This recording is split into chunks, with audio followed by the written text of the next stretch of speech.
At dawn on the 20th of August, 1862, Lavina Eastlick, barefoot and gripping a sack of gunpowder, fled her Lake Shetek home as Sioux warriors, adorned in war paint and clutching stolen rifles, closed in.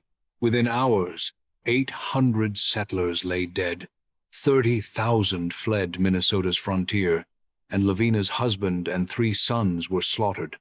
The Dakota, stripped of 24 million acres and cheated of promised annuities, unleashed their fury. Historian C.M. Oler deems it a rebellion born of betrayal, not barbarism. How did 38 Sioux meet the gallows while their leaders vanished? Unravel this heart-wrenching saga to find out. In the 18th of August, 62, Minnesota's frontier erupted in violence as the Dakota Sioux clashed with white settlers in a tragic uprising. This conflict, known as the Sioux Uprising, stemmed from broken treaties, land theft, and cultural erosion. The Dakota, once masters of vast prairies, faced confinement on a shrinking reservation. Historian C.M. Oler, in The Great Sioux Uprising, calls their struggle a desperate stand against a system that robbed them of dignity and sustenance. The uprising's toll was immense. President Lincoln estimated 800 settlers killed, with entire communities shattered. This bloodshed compels us to examine both the settlers' suffering and the Dakota's grievances with unflinching honesty. Lavina Eastlick, a settler, offers a chilling first-hand account of the massacre at Lake Shetek. Born in 1833 in Colesville, New York, she married John Eastlick at 17 and mothered 5 sons. Her narrative, published in 1864 in A History of the Great Massacre by the Sioux Indians, captures the terror of survival. On the 20th of August, 1862, she fled her home barefoot, clutching gunpowder, as Sioux warriors descended. Preserved in Frederick Drimmer's 1961 Captured by Indians, her words reveal profound loss. Husband and 3 sons perished, and a broader human cost.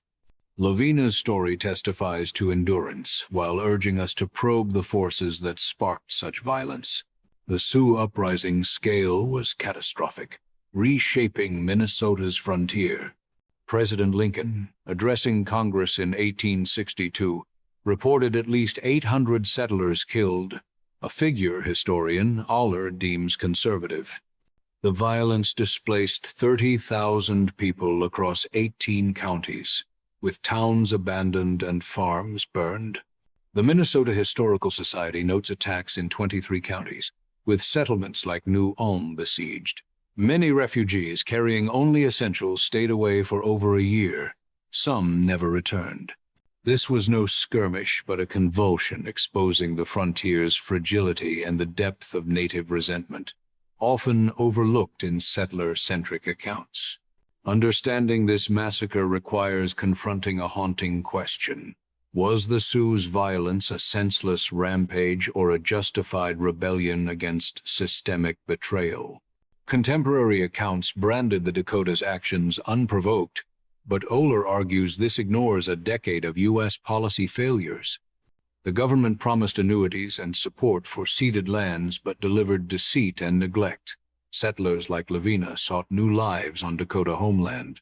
Both sides were ensnared in broken promises, and the bloodshed challenges us to balance settlers' losses against Dakota dispossession. Only by dissecting these layers can we approach the truth.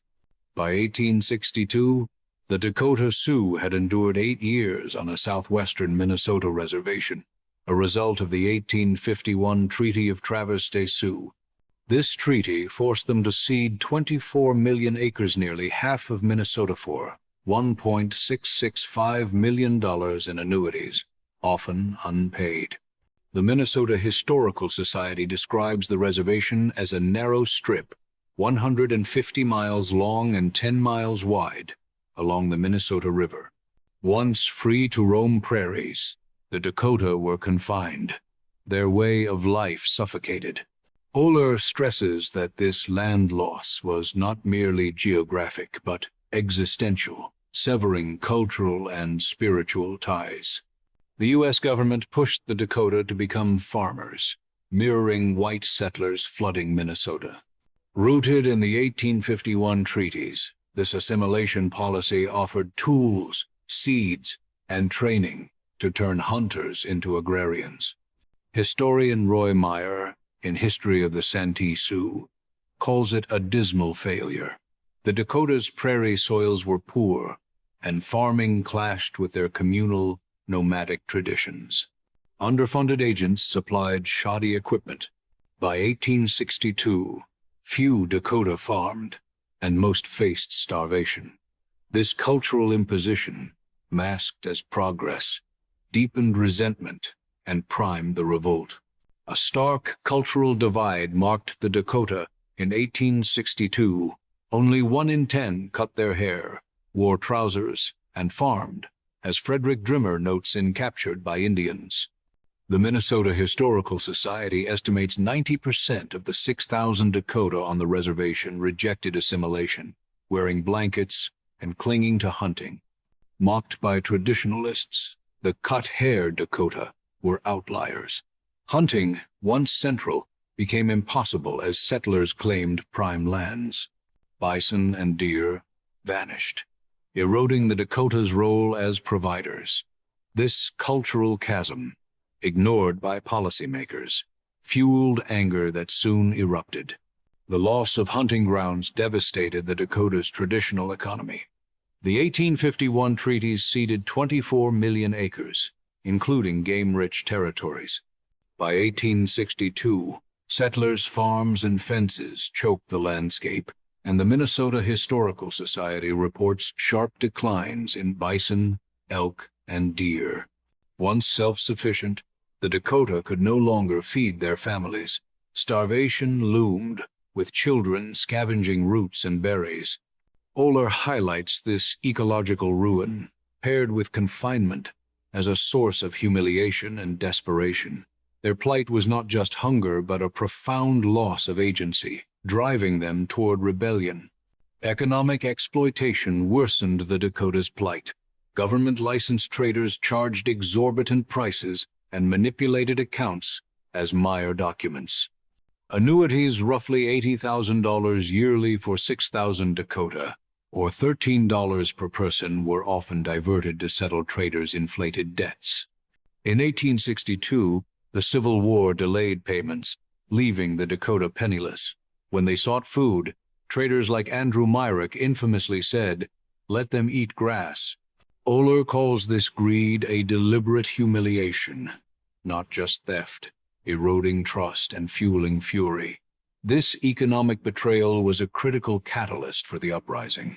Traders' refusal to extend credit in 1862 pushed the Dakota to the edge. With annuities delayed and crops failing, families starved. The Minnesota Historical Society cites Dakota women begging for flour, only to be refused. Myrick's "Eat Grass" taunt, recorded in Oler's The Great Sioux Uprising, became a rallying cry for rage. By August, the reservation was a tinderbox. 6,000 people, hungry and betrayed, saw no recourse but violence. On the 17th of August, 4 young Sioux killed settlers at Acton, an act not random but a spark in a long smoldering fire of injustice. The spark that ignited the Sioux Uprising struck on the 17th of August, 1862, when 4 young Dakota Sioux, armed with muskets and fueled by resentment, killed 5 white settlers at Acton, Minnesota. This act, detailed in C.M. Oler's The Great Sioux Uprising, was not an isolated outburst but a culmination of years of betrayal. The Minnesota Historical Society notes that the victims included Robinson Jones, his wife, and 3 others, slaughtered in a sudden raid. The Dakota, confined to a reservation and starved by delayed annuities, saw violence as their only recourse. Historian Roy Meyer argues that this incident, though small, unleashed a wave of retribution that engulfed the frontier, claiming 800 lives. The Acton Murders set the stage for the massacre at Lake Shetek, where Lavina Eastlick's fate would unfold. To call the Acton killings unprovoked, as many settlers did, is to ignore a decade of systemic injustice, a point Aller emphasizes in his analysis. The Dakota had ceded 24 million acres in the 1851 Treaty of Traverse des Sioux, receiving only $1.665 million in annuities, often siphoned off by corrupt traders. By 1862, the Civil War delayed these payments, leaving 6,000 Dakota with a mere $13 per person annually. Starvation gripped the reservation, with women and children scavenging roots, as the Minnesota Historical Society records. Traders like Andrew Myrick, who taunted, "Let them eat grass," fanned the flames of rage. The four youths' actions, Meyer contends, were less a random crime than a desperate protest against a system that dehumanized them. This perspective challenges us to weigh the settlers' terror against the Dakotas' despair. The Sioux Uprising finds echoes in earlier native resistance, such as the 1622 Jamestown Massacre, where Powhatan warriors killed 347 settlers. Both conflicts, as historian Frederick Drimmer notes in Captured by Indians, arose from broken trust. In Virginia, English colonists encroached on native lands, much as Minnesota settlers claimed Dakota hunting grounds. The Minnesota Historical Society reports that by 1862, over 150,000 white immigrants had flooded Minnesota, reducing Dakota territory to a 150-mile strip. Like the Powhatan, the Dakota initially coexisted with settlers, trading and negotiating, only to face betrayal through treaties and greed. Aller draws a sobering parallel. Both massacres were less about savagery than survival, a truth often buried under settler narratives of victimhood. Lavina Eastlick, born in 1833 in Colesville, New York, stood at the heart of this tragedy. At 17, she married John Eastlick, a farmer with dreams of a new life in the West. By 1862, they had 5 sons: Merton, 11, Fred, Frank, Giles, and Johnny, just 15 months old. Lavina's account, published in 1864 in A History of the Great Massacre by the Sioux Indians, details their journey from New York to Ohio, then Wisconsin, before settling at Lake Shetek in 1861. The Minnesota Historical Society estimates that Lake Shetek, a small settlement 50 miles from the Dakota Reservation, housed only 11 white families. Lavina hoped this fertile land would be their final home, but, as Oler notes, their arrival on former Dakota territory placed them in the crosshairs of a brewing conflict. The Eastlicks' decision to settle at Lake Shetek was both a pursuit of opportunity and a step into danger. The Minnesota Historical Society records that Minnesota's population surged by 2,000% between 1850 and 1860, driven by cheap land and fertile soil. Lake Shetek, with its clear waters and grassy plains, attracted families like the Eastlicks, who built log cabins and planted crops. Yet, as Meyer points out, these settlements encroached on lands the Dakota still hunted, despite treaty cessions.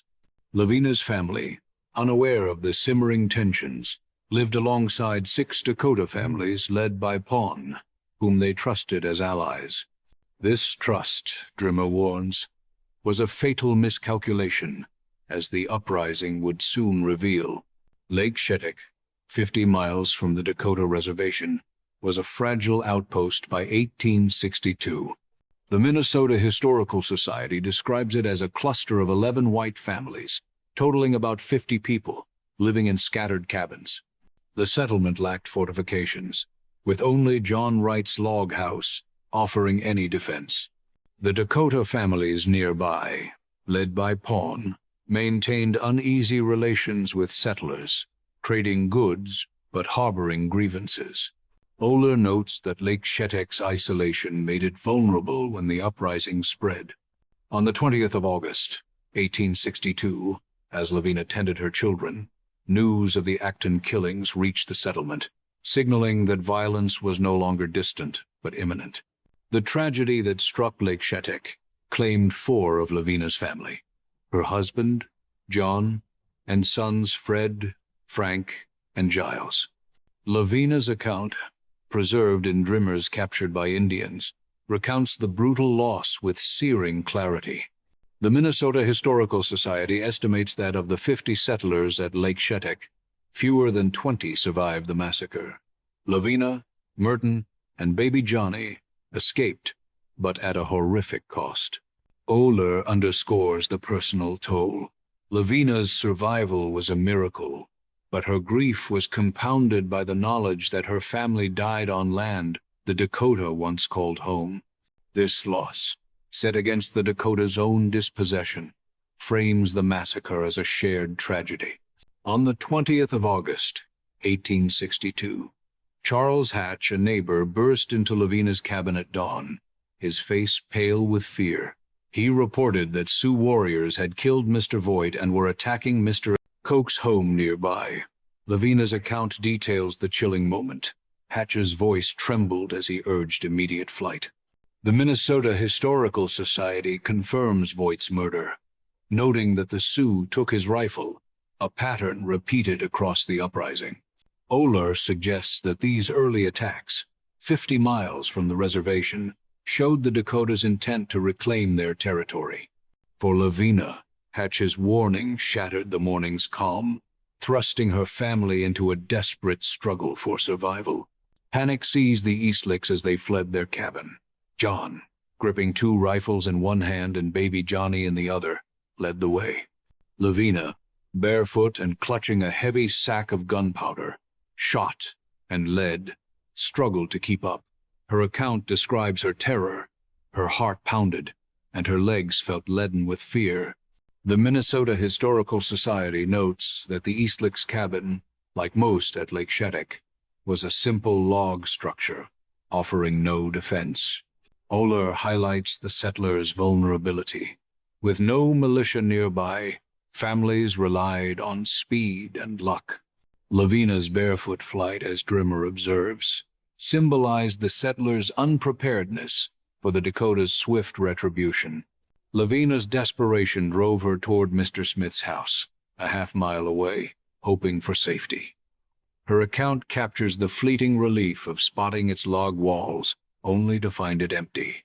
The Minnesota Historical Society records that Smith and his wife had already fled to John Wright's house, the settlement's strongest structure. Lavina's heart sank. She felt she might collapse, as she later wrote. Oler notes that this moment of abandonment was common across the uprising, with settlers scattering in chaos. For Lavina, the empty house was a cruel reminder of Lake Shetek's isolation, pushing her to run faster toward Wright's, where her son Merton awaited. As panic gripped Lake Shetek on the 20th of August, 1862, Lavina Eastlick and her family joined other settlers converging on John Wright's log house, the settlement's only semblance of a stronghold. Lavina's account, preserved in Frederick Drimmer's Captured by Indians, describes the chaotic rush to this refuge, a sturdy cabin larger than the scattered shanties of the 11 families. The Minnesota Historical Society estimates that over 30 settlersmen, women, and children crowded into Wright's home, seeking safety from the advancing Sioux. Historian C.M. Oler notes that the house, though stronger, was no fortress, with no stockade or militia to defend it. For Lavina, clutching baby Johnny, the sight of Wright's house offered a fleeting hope, but the gathering storm of violence loomed ever closer.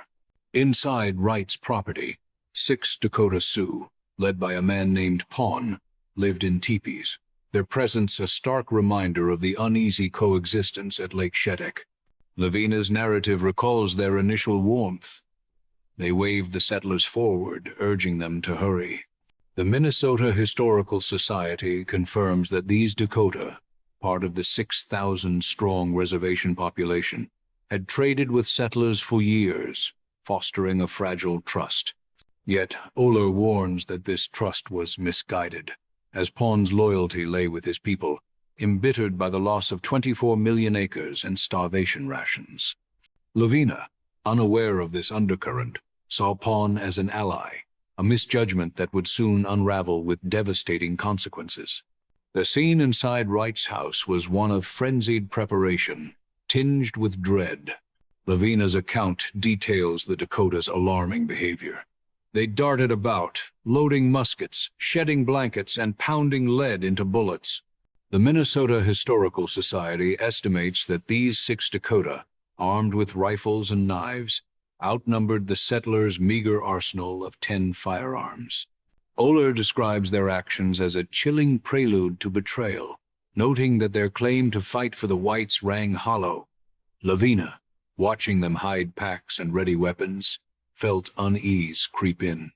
Historian Roy Meyer argues that this moment exposed the settlers' vulnerability, caught between hope in their allies and the reality of an impending attack. Lavina's suspicions deepened when some Dakota refused to fire their guns during a test to scare off approaching Sioux. Her account, vivid with hindsight, notes that only a few joined the settlers in discharging their weapons, a detail Drimmer highlights as evidence of duplicity. The Minnesota Historical Society records that the settlers, including Mrs. Wright, fired 12 rounds, hoping the noise would deter attackers.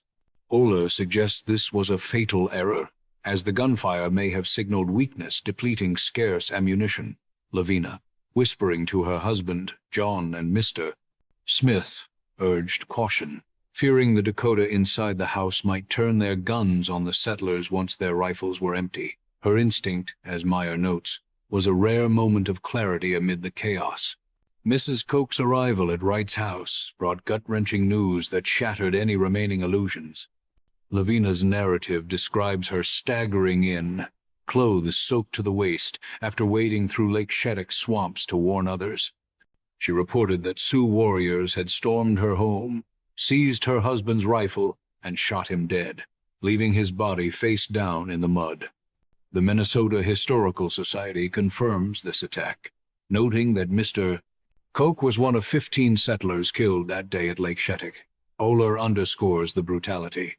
The Sioux used Koch's own weapon against him, a pattern of opportunistic violence. Lavina, trying to comfort Mrs. Koch, admitted her own fear that John might soon share the same fate, leaving her with 5 children. Lavina's attempt to console Mrs. Koch revealed the raw human toll of the uprising. Her account captures a poignant exchange. Mrs. Koch, sobbing, said she could not bear her husband's death, while Lavina, with grim resolve, noted she might soon face worse, widowed with 5 dependents. The Minnesota Historical Society estimates that of the 50 settlers at Lake Shetek, 20 were women, many with young children, facing unimaginable loss. Oler praises Lavina's stoicism, but Meyer argues it reflected the settlers' fatalism, trapped without escape. Mrs. Koch's plea to pawn for help retrieving her husband's body was met with a cold refusal unless 2 white men joined him, a demand no one dared meet, as Drimmer notes, highlighting the settlers' distrust. The settlers at Wright's house scrambled to fortify their position, their desperation palpable. Lavina's narrative details how they brought horses inside, knocked out chinking between logs to create firing ports, and gathered clubs and axes for close combat. The Minnesota Historical Society counts 10 men among the 30 settlers, armed with only 8 rifles and 2 shotguns, against a potential force of 50 Sioux warriors, as Oler estimates. The women, including Lavina, were ready to fight, stationed upstairs with weapons. Drimmer emphasizes their resolve. These were not passive victims, but pioneers prepared to sell their lives dearly. Lavina, clutching a large knife from John, felt a grim determination, knowing the Dakotas' numbers and ferocity outmatched their defenses. Lavina's readiness to fight underscored the settlers' dire straits. Her account describes John handing her a butcher knife, its blade gleaming with menace, and urging her to use it if the Sioux breached the house. The Minnesota Historical Society notes that the settlers had only 200 rounds of ammunition, a pitiful stockpile against a sustained attack. Oler argues that their preparations, though valiant, were futile against the Sioux' mobility and firepower, bolstered by stolen weapons. Lavina, standing among the women upstairs, felt the weight of her knife, a symbol of her resolve to protect her children. Meyer sees this as a microcosm of the frontier's harsh reality. Settlers, often outnumbered, faced death with whatever tools they had. Pawn's actions soon confirmed Lavina's fears of betrayal. Lavina's narrative recounts how he and 2 Dakota met a group of Sioux riders outside, speaking in hushed tones before the riders galloped away. Pawn returned, claiming a large Sioux force was near and would burn the house. The Minnesota Historical Society estimates 30 Sioux warriors approached Lake Shetek that day, far outnumbering the settlers. Oler suggests Pawn orchestrated this meeting to coordinate an attack, feigning fear to lure the settlers out. Lavina, watching Pawn's agitated demeanor, sensed his duplicity, a view Drimmer supports, noting that Pawn's promise to protect the settlers was a calculated lie to expose them to slaughter. The settlers faced a wrenching dilemma as Pawn urged them to flee to the timber. Lavina's account captures their indecision. Some, like John Eastlick, wanted to stay and fight, trusting the house's walls, while others, swayed by Pawn's warnings, prepared to run. The Minnesota Historical Society records that 15 settlers initially resisted leaving, but panic prevailed. Oler argues that this moment was pivotal. Staying might have delayed the attack, but flight exposed them to the Sioux' superior numbers. Lavina, torn between fear and logic, followed the majority, clutching Johnny as they abandoned the house. Meyer sees this as a tragic error, driven by misplaced trust in Pawn, sealing the settlers' fate in the open prairie. Panic overwhelmed the settlers at John Wright's house as Pawn's urgent warnings of an impending Sioux attack fractured their resolve. Lavina Eastlick's account, preserved in Frederick Drimmer's Captured by Indians, captures the agonizing split. Half of the 30 settlers, including John Eastlick, argued to hold the fortified cabin, while others, swayed by Pawn's claim that the house would be burned, pushed to flee. The Minnesota Historical Society notes that 15 settlers, gripped by fear, chose flight, abandoning their only defensible position. Historian C.M.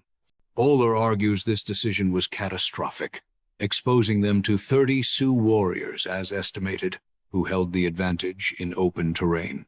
Lavina, clutching 15-month-old Johnny, hesitated but followed the fleeing group, her heart heavy with dread. In her haste to escape, Lavina rushed upstairs to retrieve Johnny, who lay asleep on a bed. Her narrative vividly recounts the moment. She scooped him up, leaving her butcher knife and bonnet behind, a detail Drimmer highlights as a symbol of her desperation. The Minnesota Historical Society estimates that the settlers had only minutes to gather essentials, with many, like Lavina, fleeing with nothing but the clothes they wore. Oler notes that this chaotic exodus, driven by Pawn's manipulation, stripped the settlers of any strategic advantage. Lavina's barefoot sprint across the prairie, baby in arms, reflected the settlers' vulnerability, as historian Roy Meyer observes, caught in a trap set by their supposed ally. The settlers' flight from Wright's house was a desperate bid for survival, but their escape was hampered by a slow-moving wagon. Lavina's account describes the group piling women and children into a single wagon, pulled by plodding horses, as they aimed for the timber a mile away.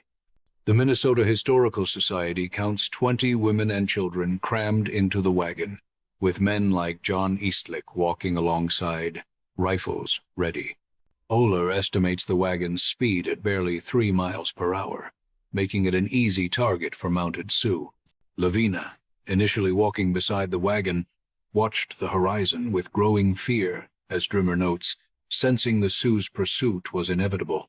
The Sioux' attack came swiftly, shattering the settlers' fragile hope.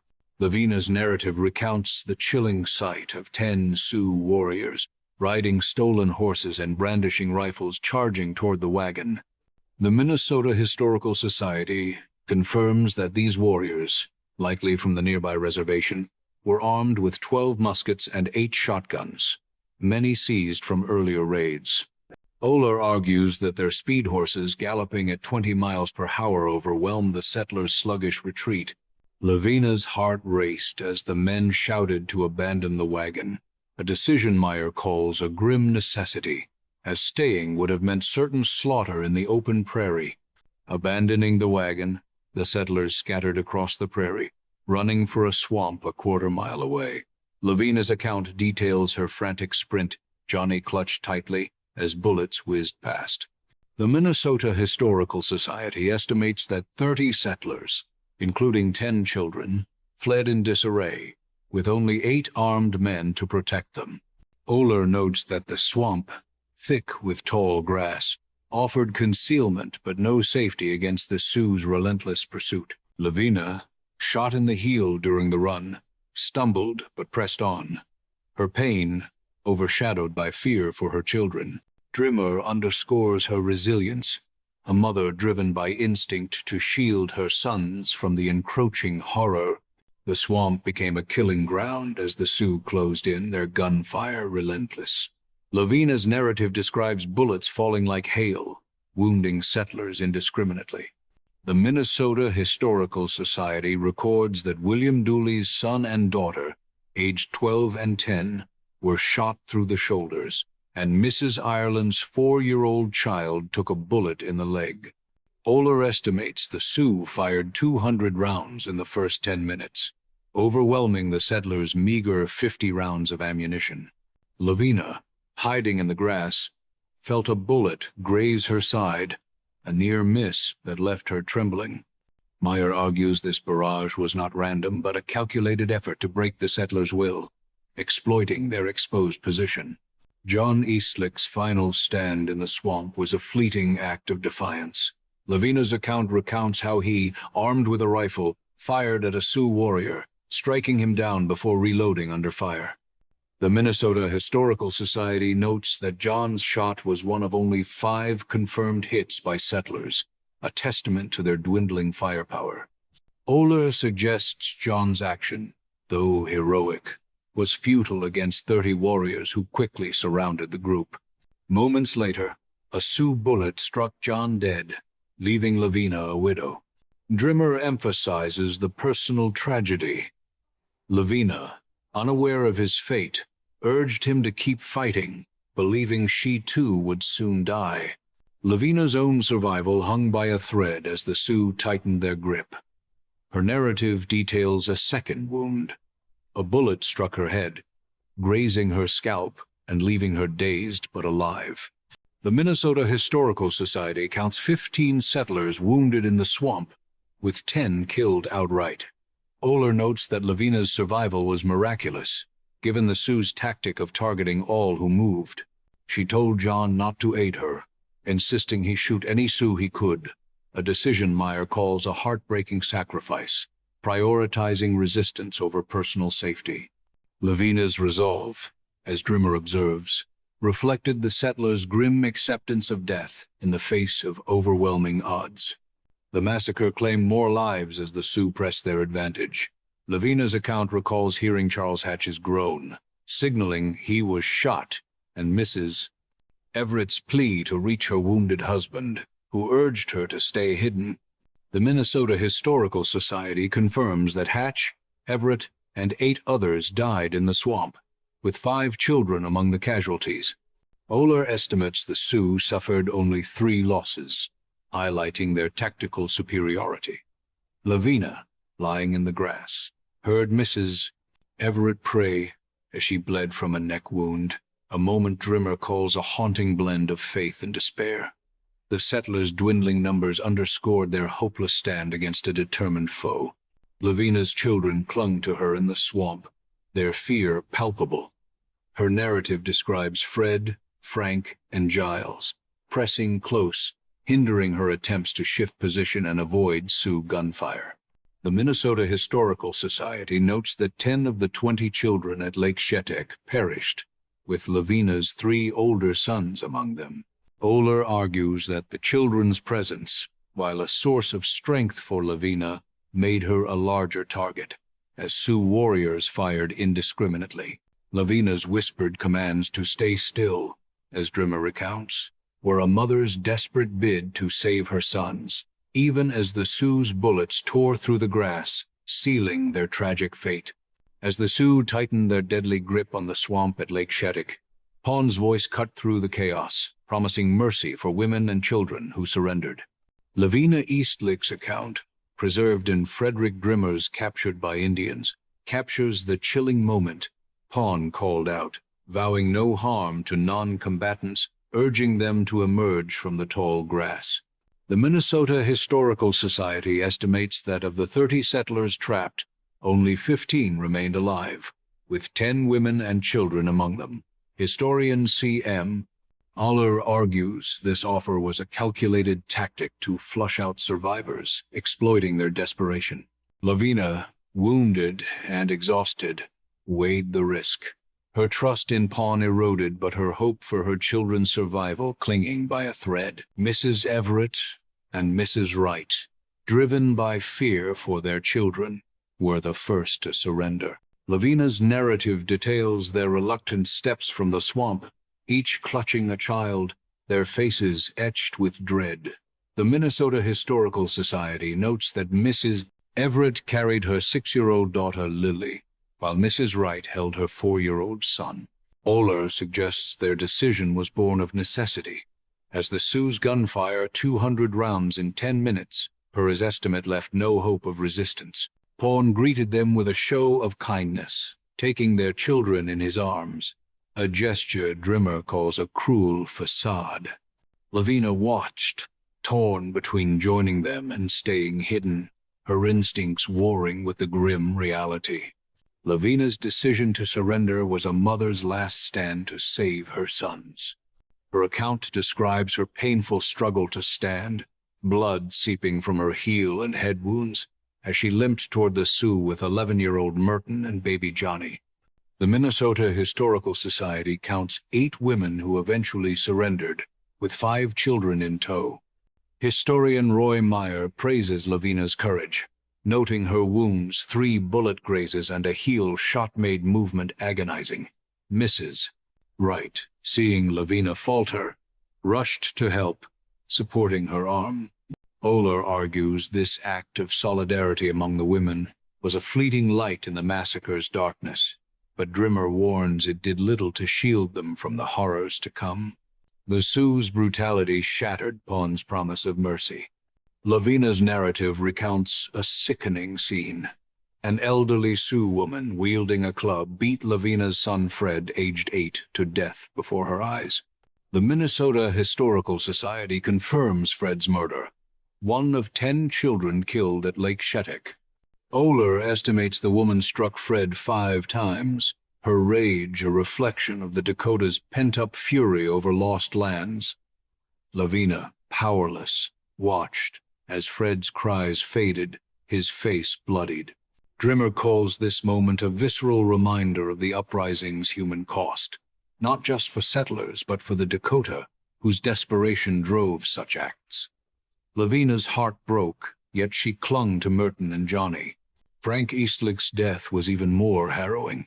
Lavina's account describes her 6-year-old son crawling toward her, blood streaming from his mouth, crying "Mother," as a Sioux warrior shot him dead. The Minnesota Historical Society records that Frank was one of 3 children killed during the surrender, their small bodies left on the prairie. Oler notes the warrior fired a single shot, likely from a stolen musket at close range. Meyer argues this targeted killing was meant to terrorize the survivors, ensuring compliance. Lavina, frozen in grief, could only watch her screams stifled by fear for Merton and Johnny. Drimmer underscores the trauma. Lavina's loss of 2 sons in minutes was a wound deeper than her physical injuries. Lavina's own life nearly ended in the surrender. Her narrative recounts Pawn, the man who promised safety, raising his rifle and shooting her in the back. The bullet tore through her right arm, exiting above her hip, leaving her crumpled on the ground.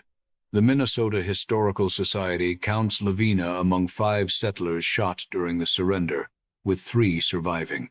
Oler estimates the bullet traveled 12 inches through her body, a testament to her miraculous survival. Lavina, believing her back was broken, lay still, expecting death. Drimmer notes that Pawn's betrayal was not personal but strategic, eliminating threats while sparing some for captivity, a common Dakota tactic. A young Sioux warrior's attack pushed Lavina closer to death. Her account describes him armed with a rifle, beating her head and shoulders as she lay bleeding. The Minnesota Historical Society confirms 2 settlers endured such beatings, with Lavina's lasting 6 blows. Oler suggests the warrior, likely a teenager, spared her scalp, possibly due to Pawn's orders to take captives. Lavina remained motionless, fearing a final strike, her blood pooling in the grass. Meyer calls her endurance a grim miracle, noting that her wounds, 5 in total, should have been fatal. Drimmer emphasizes the psychological toll. Lavina's survival came at the cost of witnessing her family's annihilation. Lavina's return to the killing field was a heart-wrenching search for her children. Her narrative details her crawl back to the swamp, finding bodies strewn among the grass. Mrs. Smith, Mrs. Ireland, and her son Fred, all dead. The Minnesota Historical Society counts 15 corpses at the site, with 8 settlers and 7 children. Oler notes that Lavina, despite losing 2 pints of blood, moved with a mother's resolve to find Merton and Johnny. She touched Fred's lifeless face, his limbs rigid, a sight Drimmer calls a haunting image of loss.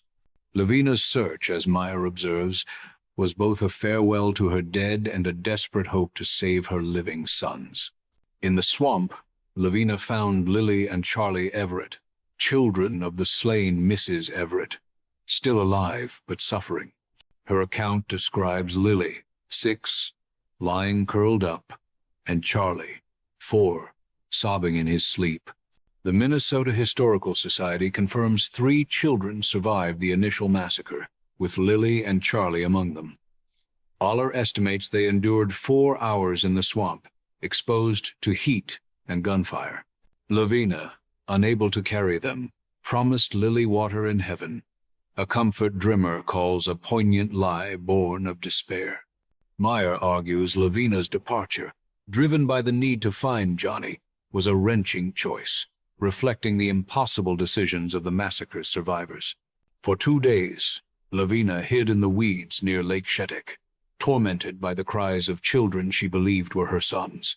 Her narrative recounts hearing screams and gunfire as Sioux warriors returned, likely finishing off survivors.